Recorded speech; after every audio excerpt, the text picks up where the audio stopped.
ji'oonni lakkaa'amaniiru. Ammatti waraana kanaan lola kaaba Itoophiyaa jechuun nama dhiba. Maqaleerraa fageenya kiiloomeetira 600 olii gara giddugala biyyaatti dhufee ulaa magaalaa Dabra Birhaan kan Finfinnee irraa fageenya kiiloomeetira 130 hin caalle irratti waan argamuuf. Fageenya qofas miti. Lolli kun qooda fudhattoota dabalateera. Humnoota jajjaboo murna biltsiginnaa aangoo bulchiinsa biyyattii harkaa qabu hundeen buqqisuuf qabsoo hidhannootti jiran keessaa tokko kan ta'e waraanni bilisummaa Oromoos har'atti qaama waraana kanaati. Humni ittisa Tigraay injifannoo magaalota Dasee fi Kombolchaatti waraana biltsiginnaa fi humnoota Amaaraa irratti gonfate hordofuun humnoonni lameen wal maddii hiriiruun bulchiinsa Abiy Ahmediin hundeen buqqisuuf erga lola qindaa'aa eegalanii ji'aaf deema. Qophii keenya addaa har'aatiin miseensota waraana bilisummaa Oromoo gama kaaba Oromiyaatiin lola qindaa'aa kana keessatti kallattiin qooda fudhataa jiran keessaa nama tokko waliin afgaaffii bilbilaan goone isiniif dhiyeessina. Afgaaffiin kun kan haala qabatamaa sadarkaa waraanichi yeroo ammaa irratti argamu irratti fuulleffateedha. Itti dhiyaadhaa. Ani miseensa ABO'ti amma bakka dhukaasni jirutti kan hin argamu, iddoo dhukaasatti kan hin argamu. Naannoo kanatti argamu Dabra Siinaa bahee Dabra Siinaa keessaan baanee Dabra Birhaan ta'uudhaaf yeroo xiqqoodha kan dhufe. Humni waraana guddaan kallattii hundaan darbeera. Shaaroomi silaa guutuutti to'atame kaleessa Dabra Siinaa turre. Hundaafuu haalli jiru haala mishaadha. Magaalaan Shawaroobiit kan waraanni bilisummaa Oromoo fi humni ittisa Tigraay waloon to'achuu namni kun nuuf ibsan ilmaan Oromoo addatti ammoo Oromoota Walloo biratti godaannisattiin yaadatamtu qabdi. Lola Oromoo Walloo irratti humnoonni finxaaleyyii Amaaraa bara dabarsine keessa bananiin dhalattoonni Oromoo Walloo lola keessatti miidhamanii wal'aansaaf ambulaansiitti fe'amanii deemaa turan bakka itti ambulaansii keessaa baafamuun gochi bineensummaa finxaaleyyii Amaaraatiin irratti raawwatame daboon itti ajjeefamanidha. Yeroo magaalaa kana to'annutti miirri keenya adda ture jedhu miseensi waraana bilisummaa Oromoo kaaba Oromiyaa kun. Shaaroobii keenya ofumaa kijarraa kaasee uummanni dhume sun gaana sidii fi riyaabiintu keessa jira. Gochi nurratti raawwatame gocha seenaa haga dhalootaan irraanfatamne. Achirratti dhaadannoo godhamuu qabullee gooniti alaaballee dhaabnee garuu haala wanni ta'uu qabutti to'atnee magaalaa kana keessatti akka cabnee fi akka gubanne akka itti maatimii taanee akka shunkurtatti kaleessa diinni keenya nu fixaa ture qaamni waliin waraanaa jiru kunis bareera. Haa ta'u malee qabsaanni dura qabsoon itti fuufa kan jiruun namoota keenya kaleessa nu biraa dhabaman du'an yaadataa qabsichi itti fuufatuma jirra. Garuu magaalaa Shaaroobii haala barbaachisaa ta'etti to'annee ammoo kanillee to'annama ijoollee keenya jala kan jirtu. Alaabaa waajjirri poolisii guddaan jiraami. Waajjira poolisii fuuldura isatti dhaabneti ifaata hospitaala ammoo gibbima keessatti dhaabne keessuma isatti jechuudha. Bakkuma itti dhuman achitti bakka lamatti kan dhaabne.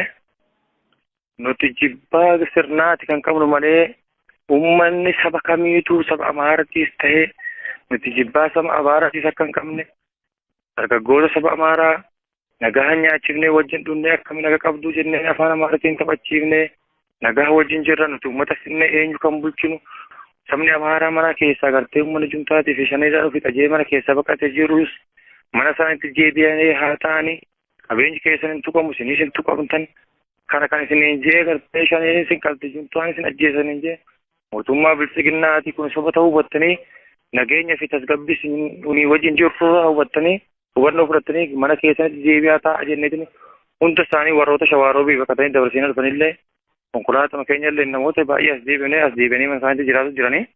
Kanaafuu sabni Amaaraatiis uummanni kuni uummata shaneetis ta'e uummanni juntaadhaa jibbaa saba Amaaraan qabne saba tokkootu akkam qabne saba jibbaa sirnichaati malee hubatee mana keessa nagaan ta'anii qabeenya isaanii namni tokko hin jiru miidhaa namarraa namni qabu hin jiru kunis anniisaa rakkoon tokko hin jiru. Diinummaan sirni aangoo irra jiru uummata Oromoof addatti ammoo Oromoo Walloo irratti qabu har'as hin dhaabbannee jedhu namni kun sirni aangoo irra jiru har'as diroonii fi xiyyaarota waraanaa fayyadamuun Oromoo Walloo guyyaa guyyaatiin duguugaa jira jedhan. Haleellaa diroonii fi xiyyaaraan raawwatamuun har'as kan dhumaa jiru hawaasa nagaati Sirnichi iddoo nuti jirru dhiisee hawaasa nagaa irratti boombii roobsuun diinummaa uummaticha irratti qabuuf agarsiiftuu tokko jedhan. Dirooniin kun uummata qotee bulaati kan baqatee baadiyyaa keessa jiruu fi konkolaatama dhaabbatu gartee konkolaatama saana kan malee humna waraanaa tokko dhawutti hin jiru beektaa tooftaa hedduun fayyadamaa jirra. Dirooniidhaan humna waraanaa tokko dhaheen qabu makiinaa garuu dabee dhaabbatu kana faratti haati kaleessamma dabrasiina asitti ciraameetti makiinaa eloksii takka gube gaaroobiittis makiinaa tokko gube kanuma malee kanii achi midhaan qotee bulaatti kan gubutti jiru. Waraana waa tokko godhutti hin jiru. Isaan ammoo meeshaa guddaa qabu meeshaa kiiloo 200 ta'u waa tokko godhuu hin dandeessu. Haleellaa diroonii fi xiyyaaraan uummaticha irratti raawwatamaa jiru kanarraan kan hafe uummanni Oromoo Walloo bilisummaa isaa labsatee yeroo ammaa haala gaarii irra jiraachuu siman hariiroon humna ittisa Tigraay waliin qabanis hariiroo gaarii wal kabajuu wal tumsuu fi kaayyoo tokkoo fi waloon hiriiruu irratti hundaa'e ta'uu eeruun kaayyoon keenya lameenuu uummata keenya bittaa sirna gabroonfataa jalaa baasuudha jedhu.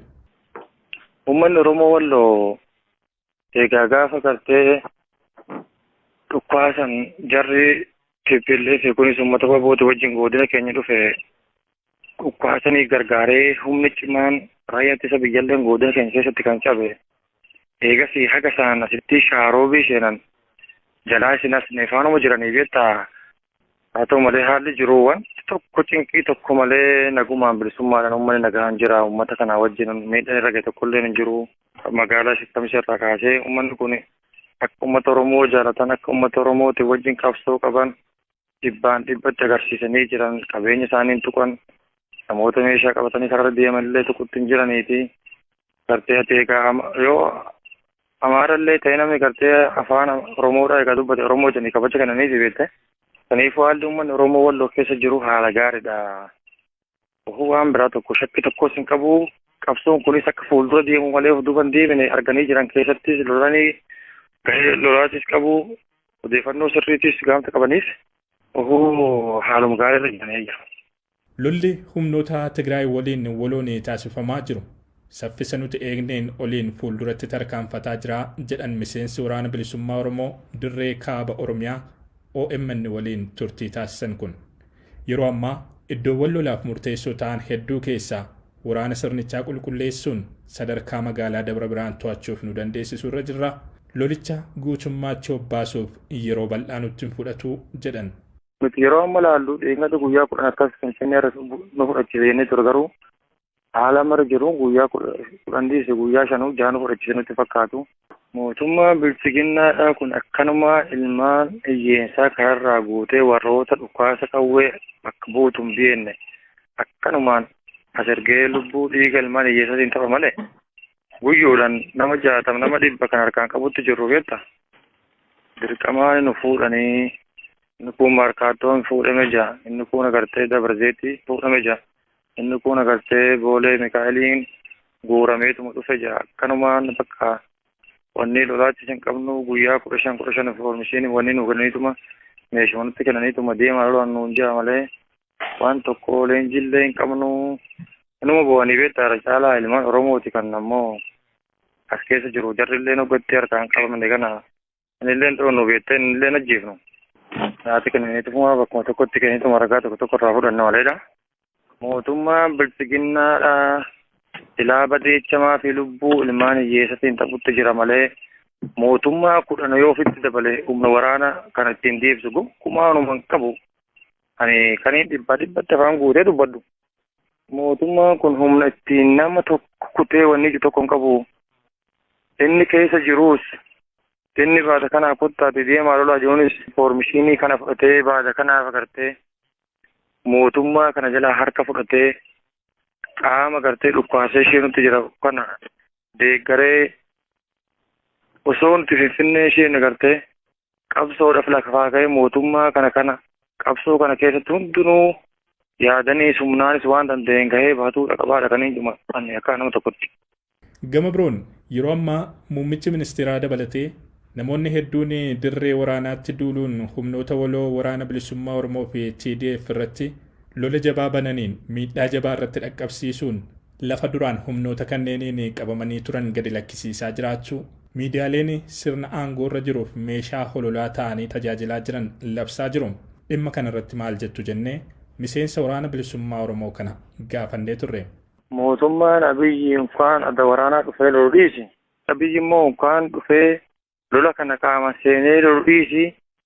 Sirriitti beekaa humni raayyaa ittisa biyyaa inni ittiin dhaabbataa ture.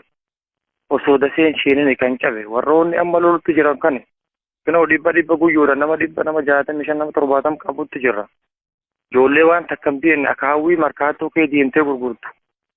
Agartee warra itaa fi ilmaan Oromoo tokko agartee akkanuma warroota wasaaddarii muuzii fi midhaanii gurguran kan ragaa isaan kan illee kan warroota lola hin beekne dhukkaasii tokko irratti dhukka agartee qawwee gatanii deeman. Qawwee meeqa qawwee nama nuti lafaa guurutu jirru.